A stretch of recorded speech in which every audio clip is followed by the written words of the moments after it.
3 years after our daughter was kidnapped, John gave up searching. He said fate decides life and death, that I shouldn't be so selfish, and living in the present mattered most. But later, Ivy disappeared too. John's hair turned white overnight, and he searched for his lost love for 50 years straight. In this second life, I protected Sarah first and filed for divorce. Unexpectedly, John had also been reborn. On his first night back, he booked plane tickets to take Ivy abroad. Only 6 months later did he remember Sarah. John arrived at the school gates clutching an airport souvenir doll, only for Sarah to shove him away without hesitation. She threw herself into another man's arms. Sorry. I have a new daddy now. The news about Ivy's disappearance came through right after my explosive fight with John. He'd gripped my shoulders, roaring, "It's been 3 years since Sarah vanished. We've tried everything. We have to move on." When I slapped him hard across the face, my palm stung with betrayal. We're her parents. If we stop looking, she'll truly be lost forever. Sarah was our 5-year-old sunshine. That fateful afternoon, the nanny turned her back for one moment at the playground and our world ended. The cowardly caregiver delayed calling police, destroying our last chance to recover her. For 3 endless years we searched, but Sarah might as well have evaporated from the earth. Now John coldly declared he wanted to stop.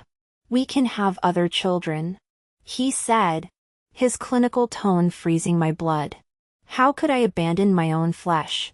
Losing her felt like having my heart carved out with rusty scissors. Our marriage exploded in the worst fight we'd ever had. I'd always loved him more, usually yielding to keep peace. But not about Sarah. China shards littered our demolished living room as I screamed myself hoarse. John watched my breakdown with detached contempt. "You're being selfish, Alice. Must you destroy our home over impossible hope?" His initial guilt had curdled into resentment. The bedroom lock clicked behind him, leaving me sobbing over Sarah's photos. Then my high school group chat buzzed with urgent messages. Ivy was missing. That brilliant beauty had captivated half our class, John included, when she transferred sophomore year. Before I could process this, John came barreling out of his locked room.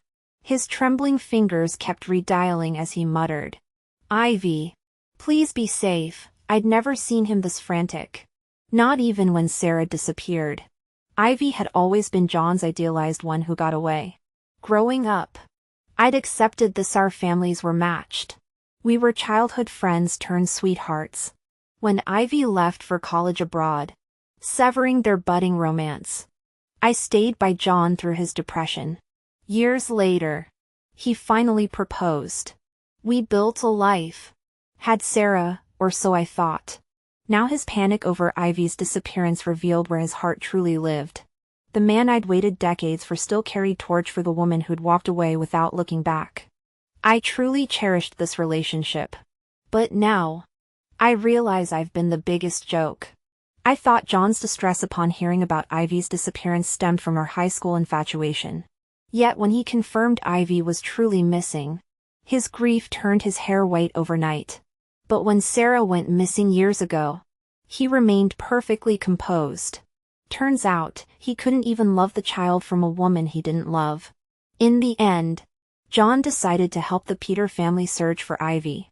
I confronted him. "What about our daughter? The one stolen by traffickers 3 years ago?"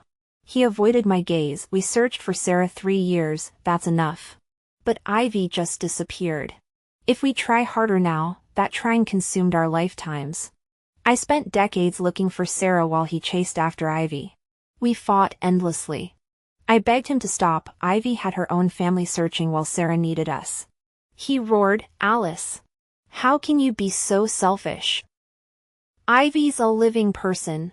Disappointment, heartbreak, and hatred finally killed my love for this man. In our final years, hospital beds replaced search parties. I clutched Sarah's photo while he mourned over Ivy's picture, the cruelest irony. If I could do it all over, I wish Sarah never had you as her father. Then it happened. I woke up reborn on the day Sarah was taken. I sprinted through our neighborhood, reaching her seconds before the trafficker, screaming for our negligent nanny to call police. I held my trembling child. Residents swarmed, demanding justice for the security breach. While waiting for authorities, I saw John rushing out, strange, since he should have been jet-lagged in bed. Last life. He only woke to the news hours later. Had he also? No time to wonder. Police took us for statements. Returning at dusk, Sarah tugged my hand. Where's Daddy? She adored John, always clinging to his legs, chirping Daddy. But his empty bedroom crushed her hope. Daddy's working late. She lied to herself, forcing a smile. I'll read more so Daddy won't be mad. My heart broke watching her read upside-down storybooks. Memories of decades-long betrayal hardened my resolve. Even with Sarah safe now, I couldn't stay with the man who'd abandoned his own child. Divorce became inevitable. That night, John finally returned, disheveled and frantic. Alice!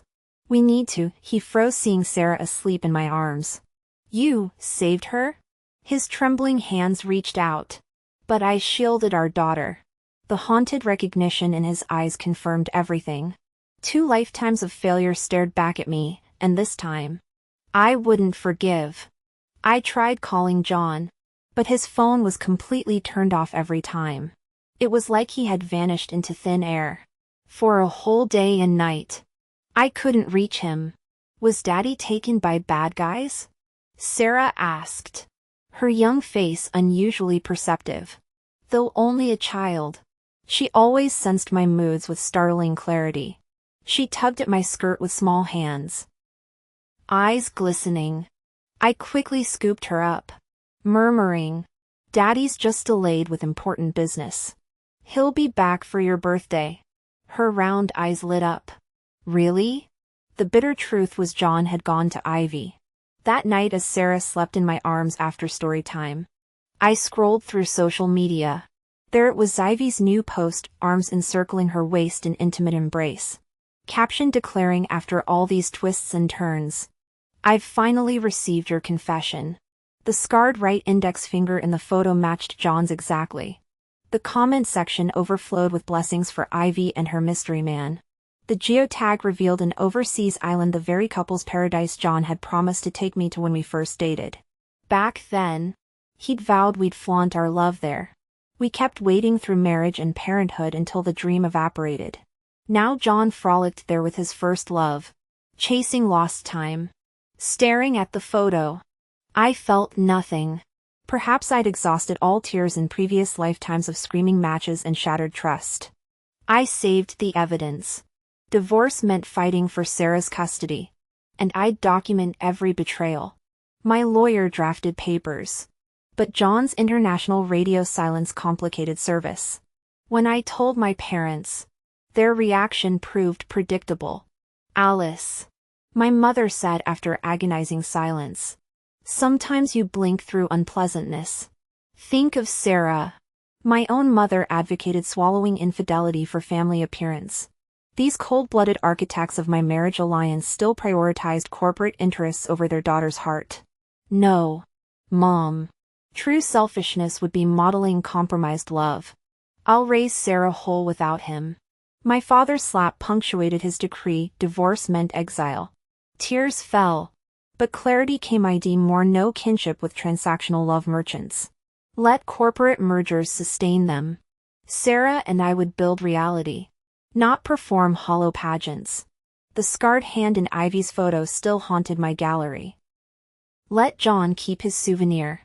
My evidence folder grew heavier each day, its weight more comforting than any diamond ring.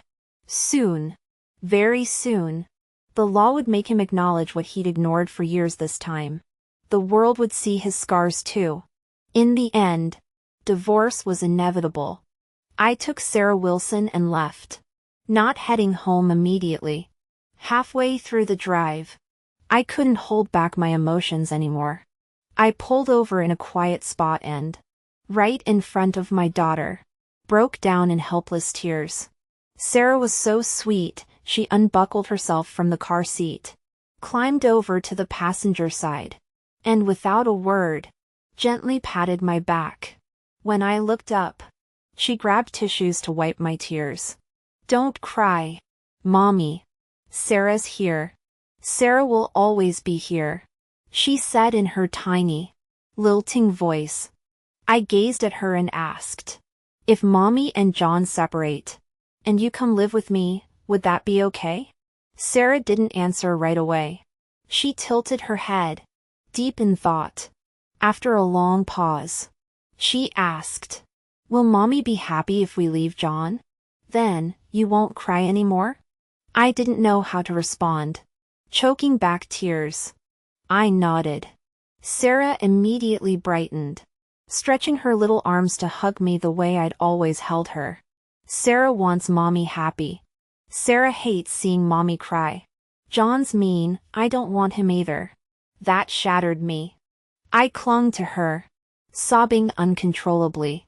At first, she giggled, but soon her lips quivered as if she'd been wronged, and she buried her face in my chest, crying too. We wept so hard that my chest suddenly seized with pain. Sarah knew about my heart condition. She quickly wiped her tears and scrambled to find my medication in the car. But the pain grew unbearable, my vision blurred, and I blacked out. Before losing consciousness, I vaguely saw Sarah frantically grab my phone, mimicking how I'd dialed John. But no one answered. When I woke, I was in a hospital bed, disoriented for just a second. I bolted upright, scanning the room. "Where's Sarah?" The panic hit. What if something happened to her? I couldn't lose her again. As if summoned, Sarah hopped down from the couch, dropping her picture book. She sprinted to my bedside, eyes glistening. I pulled her close as she perched beside me, forcing a wobbly smile. "Mommy, you're awake." Her voice still trembled, but she snuggled silently against me, watching my face. "Sarah," I asked, "who brought Mommy here?" She counted on her fingers, recalling, "A really nice uncle." Right then, the door creaked open. "Awake?" a voice said. I turned and gasped. "Jacob?" Jacob, my high school classmate, polar opposite of John. Where John had been icy and unapproachable, Jacob radiated warmth, his smile lighting up every room. We'd grown up together, childhood friends. His grandfather adored me, and our families once joked about arranging a marriage. But then I met John, trailing after him like a lovesick fool.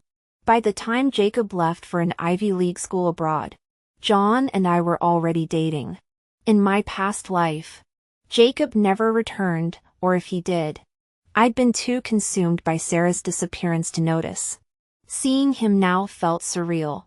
"You've had heart issues since childhood," he chided gently, handing me a slice of apple he'd meticulously cut. "Doctors warned you about stress." He'd skewered each piece with a toothpick, passing one to Sarah too. She beamed.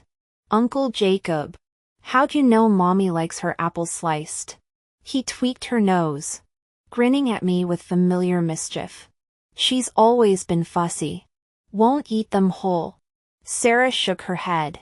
"But at home, John never cuts fruit for Mommy. She always prepares it for him." Jacob's smile faded.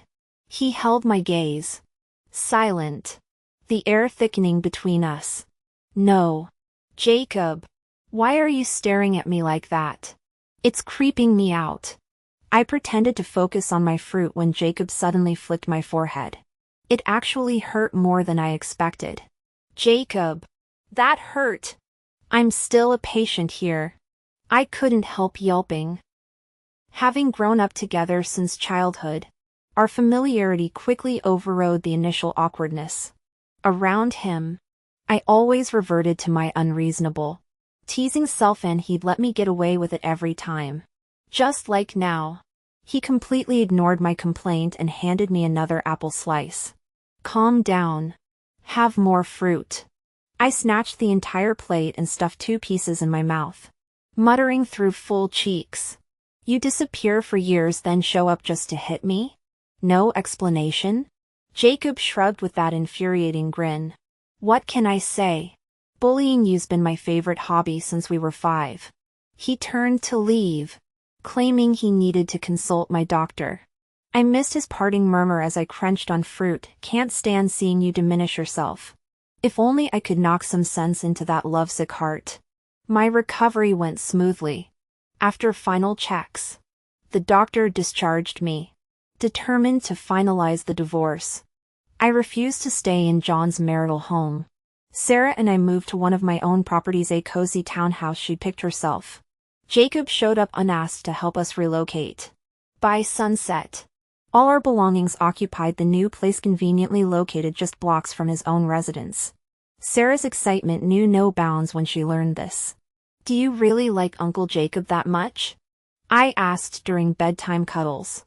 Lately he'd become a permanent fixture, arriving daily for meals and monopolizing Sarah after school.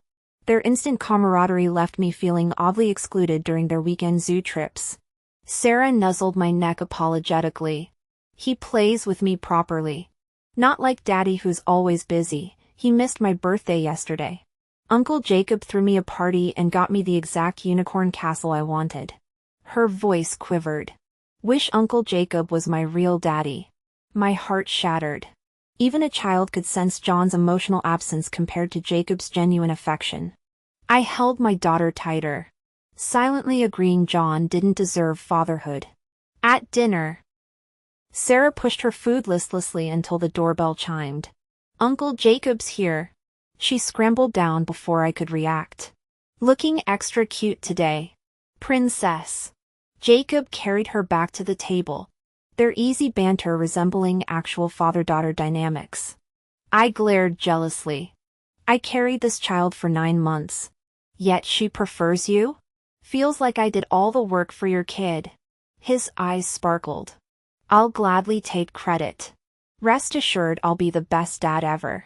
I snatched Sarah back protectively as she giggled, patting both our hands. No fighting. I love Mommy and Uncle Daddy equally. Ah yes, the impromptu godparent ceremony last week. Now they reveled in their new titles. Godfather Jacob and Princess Goddaughter, putting on theatrical displays of familial devotion that left me both amused and wistful. Sarah looked at Jacob Lee, blinked her eyes, and suddenly said, Mom. Anyway, it's all about having a dad. Can Uncle Jacob be my dad and go with me to the parent-child activity? I looked at Jacob, and he was also looking at me, as if asking for my opinion. I hesitated for a while and still shook my head and refused. This probably isn't a good idea. But all the other classmates' dads will come. Only my dad, he hasn't called me for a long time. Why can't Uncle Jacob be my dad? Mom. I don't want to be laughed at by other classmates as a kid not loved by her dad. The more Sarah talked, the more aggrieved she got. And she even started to cry, which really broke my heart. Jacob quickly supported her, saying, Sarah is my goddaughter now.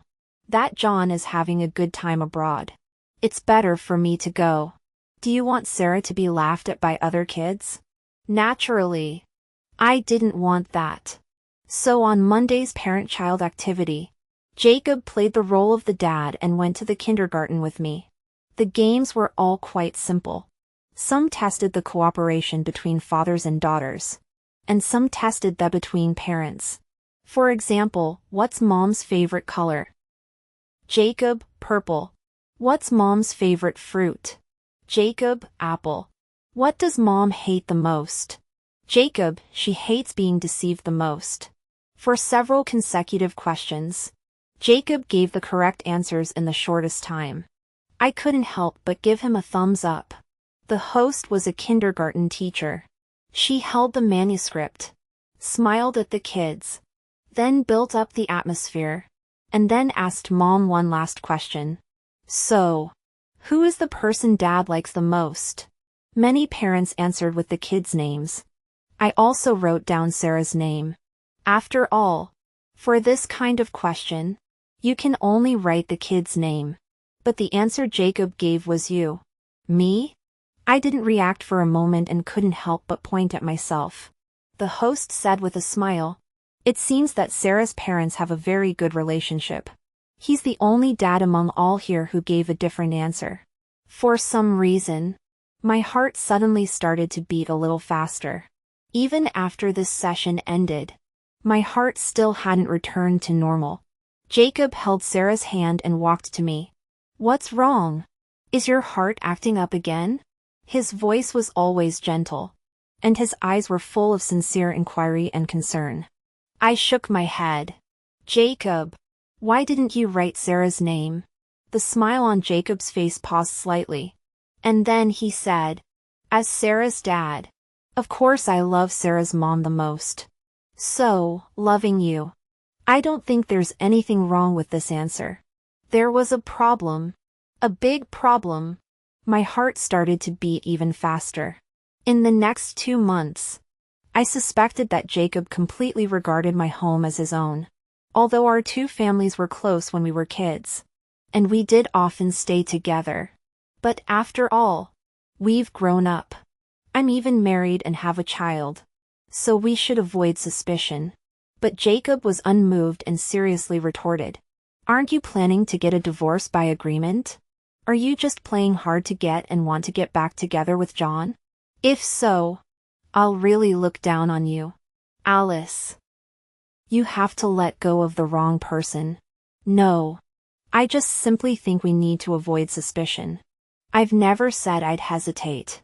But after saying that, Jacob got inexplicably angry. He carried Sarah to her room and ignored me at all. It wasn't until dinner that after I repeatedly promised that I definitely wouldn't hesitate, he let out a long sigh. "Good. You're not completely hopeless." Hearing his words, I forced a smile. "Jacob, why didn't you write Sarah's name?" The smile on Jacob's face paused slightly, and then he said, "As Sarah's dad, of course I love Sarah's mom the most. So, loving you. I don't think there's anything wrong with this answer. There was a problem. A big problem." My heart started to beat even faster. In the next 2 months, I suspected that Jacob completely regarded my home as his own. Although our two families were close when we were kids, and we did often stay together. But after all, we've grown up. I'm even married and have a child. So we should avoid suspicion. But Jacob was unmoved and seriously retorted, "Aren't you planning to get a divorce by agreement? Are you just playing hard to get and want to get back together with John? If so, I'll really look down on you. Alice. You have to let go of the wrong person." "No. I just simply think we need to avoid suspicion." I've never said I'd hesitate. But after saying that, Jacob got inexplicably angry. He carried Sarah to her room and ignored me at all. It wasn't until dinner that after I repeatedly promised that I definitely wouldn't hesitate, he let out a long sigh. "Good. You're not completely hopeless." Hearing his words, I forced a smile. "Jacob, why didn't you write Sarah's name?" The smile on Jacob's face paused slightly, and then he said, "As Sarah's dad, of course I love Sarah's mom the most. So, loving you. I don't think there's anything wrong with this answer. There was a problem. A big problem." My heart started to beat even faster. In the 3rd month, John and Ivy finally ended their trip and chose to return to the country. John Wilson, who had just returned from abroad, finally remembered his pitiful daughter from his past life. So the first thing he did upon returning was come to the kindergarten gate to pick up Sarah after school.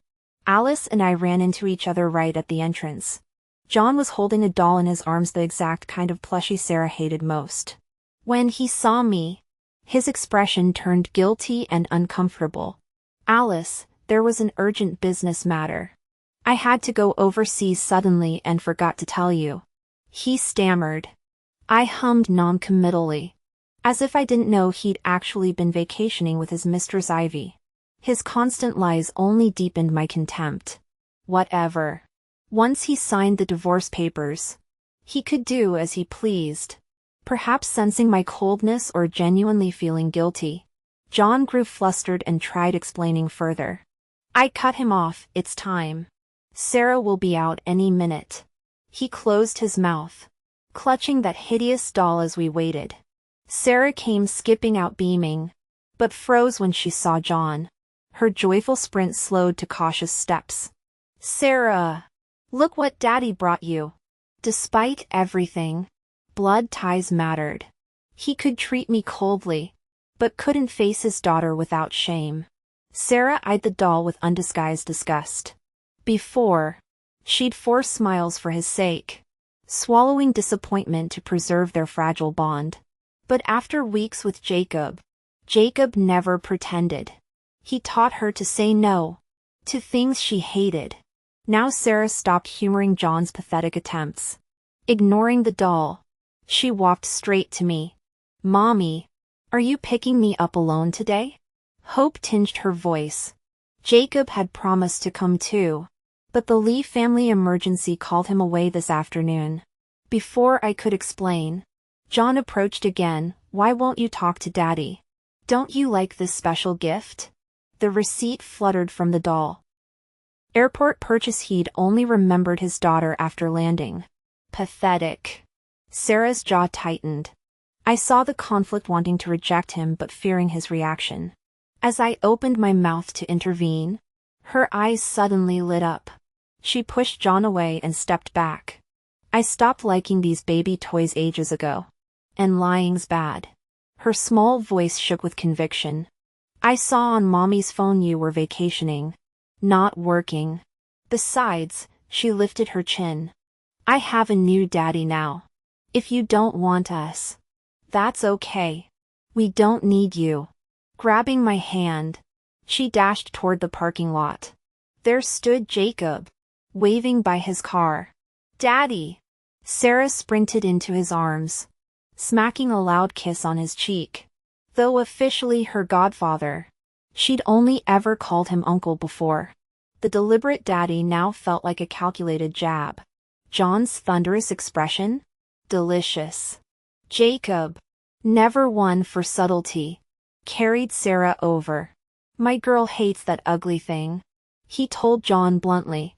Stop embarrassing yourself. Later, John stormed into my new home. He stood clutching our family photo from last weekend's camping trip. Me, Sarah and Jacob roasting marshmallows. Sarah's smile brighter than the fire.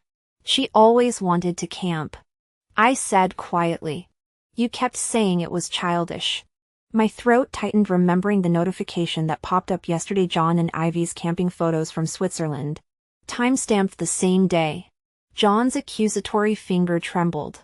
I demand an explanation for this replacement family. The doorbell rang. Jacob entered holding sleeping Sarah, her face smudged with chocolate from our impromptu ice cream run after the confrontation. Mommy? She stirred, blinking sleepily at John. Then recognition dawned. She buried her face in Jacob's neck. Can Uncle Jacob read me bedtime story again? As Jacob carried her upstairs, John's anger crumpled into something raw. The truth hung heavier than any accusation. Some bonds aren't blood, but choice. And his choices had long since dried up. She saw it. Though she said nothing, her eyes reddened and the pillow grew damp.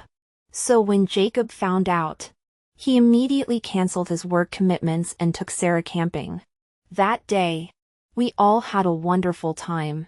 Sarah's face glowed with a smile, a rare look of pure contentment and joy. Snapping back to reality, I stared at John before me, feeling absolutely nothing. John, this is pathetic. In my past life, I'd been that hysterical woman screaming at mirrors, someone I'd grown to despise. This time, I refuse to play the madwoman or waste energy arguing. Clean breaks leave better memories. John's grip tightened on the photo frame before smashing it against the floor. Alice. 3 months. Just 3 months. And you're already letting another man near my daughter? Do you think I'm dead? Glass exploded. Our daughter, doing homework in her room, burst into terrified sobs. I rushed to comfort her, covering her ears as I turned on him. What difference does it make if you're dead or alive? My voice froze. The last shred of civility vanished. John, you really thought I didn't know? Where you've been these 3 months? Missing her birthday. Skipping school events. Ghosting us when I was hospitalized. But you had plenty of time to vacation abroad with Ivy. Didn't you? Coming back with pathetic excuses, who's the fool here? He paled. No. It's not like that. Ivy and it's complicated. I just wanted to fulfill her. Save it. I'd seen everything. Though he'd blocked me. Ivy's social media posts flaunted their affair daily, his signature necklace.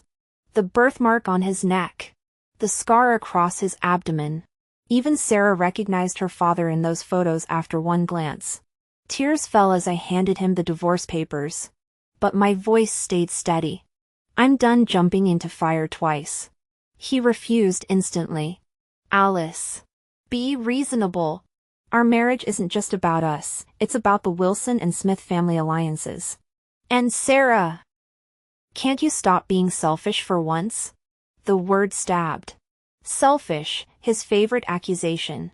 Whether I begged him to help find our missing daughter or pleaded against chasing Ivy. Pathetic. Keeping a marriage with a chronic cheater helps no one. I said. You proposed to me while loving another. You abandoned your child for your precious first love. Even now. Ivy still comes first. Sign the papers. He hesitated. Wounded. After all these years together, you can just walk away? I mirrored his tone. After all these years, could you ever stop choosing her? Silence. He signed. The evidence was irrefutable, his infidelity plastered across social media. Impossible to deny. A businessman to the core. He knew when to cut losses. Leaving the courthouse. I dressed to celebrate. Freedom never looked better. But before I could turn around, John grabbed my wrist. Alice. He said. No matter what. We were married for 7 years. And Sarah, she'll always be my precious daughter. If you ever need anything, she has me. That's enough. Jacob appeared suddenly with Sarah in tow, cutting John off mid-sentence. He pulled me toward him so abruptly that I stumbled into his chest. Sarah peeked through her fingers, giggling at the scene. John's eyes darkened with frustration and something else I couldn't name. Jacob. This is family business. You have no right. What family business? Jacob's laugh was sharp. The kind where you abandon your wife and child to vacation with another woman? Or ghost them when they actually need you? If that's family business, then hell yeah, I'm interfering. Your behavior's disgusting. His fist connected with John's jaw before I could react. Are you insane? I hissed later, dabbing antiseptic on Jacob's split lip. The brawl outside the Civil Affairs Bureau had escalated brutally, 2 trained boxers unleashing years of pent-up rage. Sarah and I could only watch helplessly as they tore into each other until their shirts were stained crimson. Until police dragged them both to the station. I bailed Jacob out. John's affairs were no longer my concern. Couldn't stand him bullying you. Jacob murmured. His face was a patchwork of bruises, swollen eye, scraped cheek, split lip. John had fared worse. Still wasn't worth getting arrested over. His gaze sharpened. You still care about him? I pressed harder on his wound, smiling faintly at his yelp. Just hate seeing you dirty your hands for trash. Jacob caught my wrist. Smile returning. For you? Always worth it. The cotton swab slipped from my fingers. My pulse raced traitorously as his thumb brushed my palm. Alice. His voice dropped. Intense. You know what I'm asking. I focused on his injuries. I'm divorced. Spent a decade proving I married wrong. Sarah's my entire world now, I won't have her endure whispers about why her mom's with some successful, handsome. Stop. Jacob tilted my chin up. Your past? Doesn't matter. Sarah already calls me dad. Let me prove I can protect you both. I fled. He gave me space. John, meanwhile, went public with Ivy, their tacky couple photos flooding social media. Ivy bombarded my DMs, sunset embraces, jewelry unboxings, passive-aggressive warnings about respecting boundaries. The final message froze my blood, a positive pregnancy test captioned our new beginning. At John. Sent precisely at 2:17 a.m., Sarah's birthday. Hilarious. I shot back. So you finally realize being a homewrecker is shameful? She blocked me immediately after that. Good riddance. Over the following months, I didn't actively check on John's life, focusing on my own. Friends occasionally mentioned them during meetups, first indignantly reporting how the couple flaunted their relationship to spite me, later gossiping about their constant fights over trivial matters. I stopped caring. My own heart remained too conflicted to process anything. Jacob had been away for months handling overseas business, though I suspected he was avoiding me. Little Sarah moped for weeks, video calling Jacob daily after preschool to recount every playground adventure. He always listened with undivided attention. 3 months later, Jacob returned with a suitcase full of Sarah's favorite toys. He cut straight to the chase upon seeing me. Alice, I've given you 3 months. Do you have an answer? I kept silent, terrified of diving into new love after my failed marriage. The decision came unexpectedly during a mall trip. Sarah insisted on spending her savings to buy Jacob a gift, clinging to him until we became an awkward trio. That's when I spotted John and Ivy in a children's boutique. John held a frilly dress clearly meant for Sarah. Ivy snatched it, hurling it to the floor. We're divorced. She shrieked. Stop buying things for Sarah. She's not even in your custody. Their shouting match echoed through the mall. Gone was the doting lover I remembered. John now glared at Ivy with undisguised irritation. She's still my daughter. If not for you, she'd have her father. You're being selfish. Selfish? Ivy laughed bitterly. You chased me abroad with declarations of eternal love. I became the other woman for you. Now you moon over Alice and Sarah's photos every night? What am I? The crowd stared as security approached. Humiliated, John tried dragging Ivy away, but she wrestled free. Choose. Me or your ex-wife. Stop this. John snapped. I'll always care for my child. You used to understand that. The slap echoed like gunfire. John stormed off, directly into my line of sight. Our eyes met briefly before he vanished. Jacob bought Sarah 20 dresses from the boutique. We don't need him, he promised, tweaking her giggling cheek. Home later. I found John drunk outside my apartment, cheeks still red. Sarah slept soundly in my arms. Jacob had offered to drive us, but I'd sent him home to rest. As I settled Sarah in bed, John swayed in the doorway reeking of whiskey. His bloodshot eyes held something I'd never seen before, remorse. What's the matter? My voice was icy. His eyes brimmed with even more hurt. Before, whenever I came home drunk from business dinners, you'd always make ginger tea yourself. You've never spoken to me in such a cold tone. His voice trembled with sadness and wounded pride. But facts proved you only abused my kindness. Didn't they? Perhaps my glacial tone finally pierced through his lust-clouded mind. As I tried to shut the door, John braced his hand against the frame, confusion flashing in his eyes. Alice, if I hadn't agreed to the divorce back then, would our family still be happy like before? Would Sarah? There are no what-ifs in this world. As long as you remain yourself, the outcome will never change. Just like a dog can't stop eating shit, John will never curb his restless heart. The grass always seems greener elsewhere. That's why he chased after Ivy for 50 years in our past life. and why my resolute divorce now made him suddenly play the regretful card. Both versions made me sick. His greedy heart wanted everything, yet deserved nothing. That night, Sarah inexplicably developed a high fever, her tiny body burning up with dangerous heat. When she started having convulsions, I grabbed the car keys only to find Jacob sitting by the community flower beds. He took one look at my trembling hands and unconscious daughter. "Easy, Alice. Fevers are common in children. Let me drive you to the hospital." His calm voice steadied me as we raced through midnight streets. After hours of tests, the doctor confirmed it was just a severe viral infection needing careful monitoring. Jacob stayed all night soothing Sarah, insisting I rest on the adjacent hospital bed. When dawn light crept through the blinds, I found him slumped in the chair with dark circles, stifling a yawn. "Why not sleep more?" he whispered. "I'll get breakfast.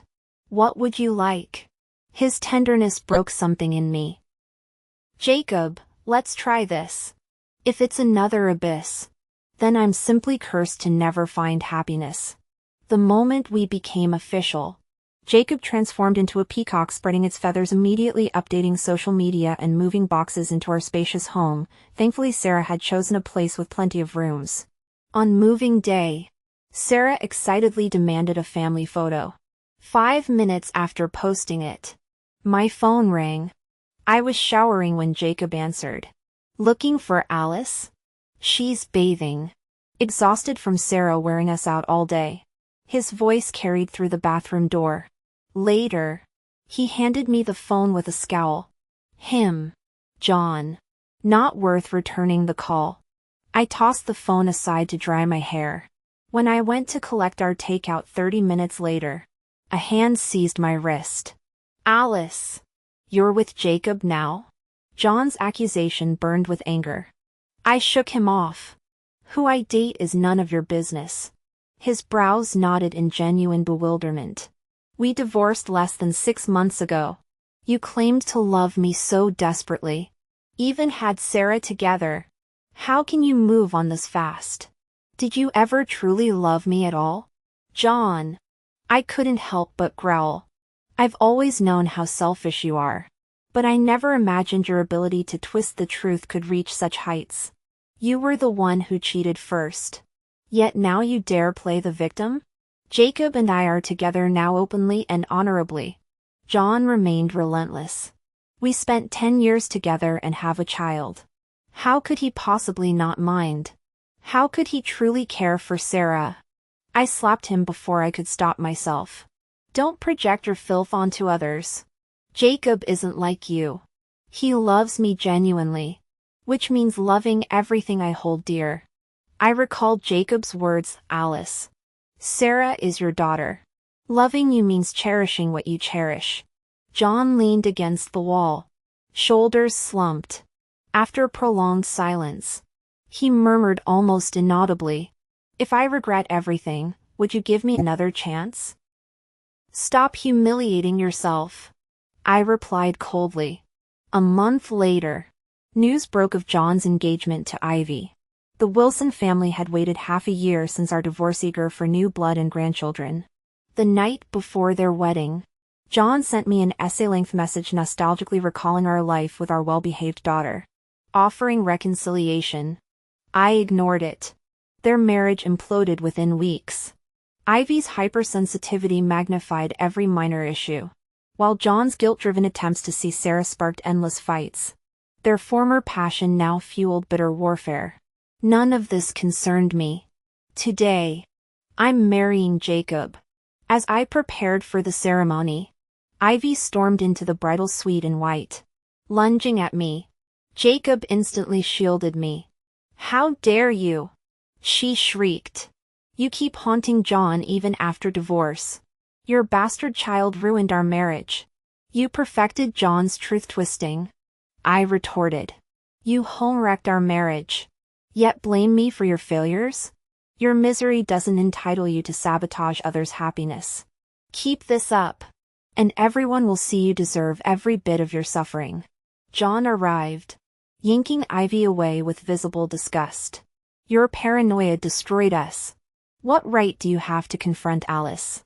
Never forget you chose to be the mistress. His cruelty chilled me. Thank God I escaped that toxicity. Turning to me in my wedding gown, John's eyes glimmered with undefined emotion. Are you certain about this? My radiant smile answered him. What if, he whispered hoarsely, I took you away right now? Jacob tensed. Fists clenched. Only my intervention prevented violence. Leaning close, I hissed for John alone, you disgusted me in our past life. Since we both remember that rebirth. Stay away. Have you no dignity left? He froze. Stunned. I left for the ceremony, unaware of Jacob's sudden pallor or how Ivy later ambushed John outside. Their scuffle tumbled them into traffic where an SUV, but that news would come later. Now, trembling slightly, I faced the chapel doors. They opened to reveal Jacob waiting at the altar. Smiling. Our flower girl Sarah takes my hand, guiding me toward our fresh beginning. Walking towards true happiness. Sarah Wilson. If I told you I was reborn like in those TV dramas, would that be terrifying? The high fever made me remember everything. At 5 years old, I carried memories from 16 years of life. Why 16? Because that's how long I lived in my previous existence. Looking back now, that damned human trafficker sold me to a childless couple. Within a year, they conceived their own child and abandoned me for not being blood-related. The details blur, but I know I was resold repeatedly. They broke my limbs to make me beg, forced me into unspeakable acts, all unbearable. I remembered my home, my parents' names, the warmth we'd shared. I remembered everything. Yet the constant surveillance left no chance to escape. But fate once granted me an opportunity. Before my final sale, I saw John on the street. His haggard face made me think grief over losing me caused his decline. When I desperately called out, he kicked me instead of recognizing me. You stained the pants Ivy Peter gifted me. He snapped, waving a missing person flyer bearing someone else's photo and name. Mute from having my tongue cut out. My garbled pleas only angered him and the traffickers. This time, they sold me to mountain villagers as an old man's child bride. 16, prime blooming age, I died screaming through hemorrhagic childbirth. Rebirth brought bittersweet joy. I knew Alice never stopped searching. I also understood John's heart belonged to another. Yet Jacob's arrival showed happiness wasn't unreachable. Though John failed as a father, Jacob could give Alice the love she deserved and become my real dad. Suddenly I feel fortunate. This lifetime will let me keep a complete, loving family. Mom, Dad, me. We'll all find happiness.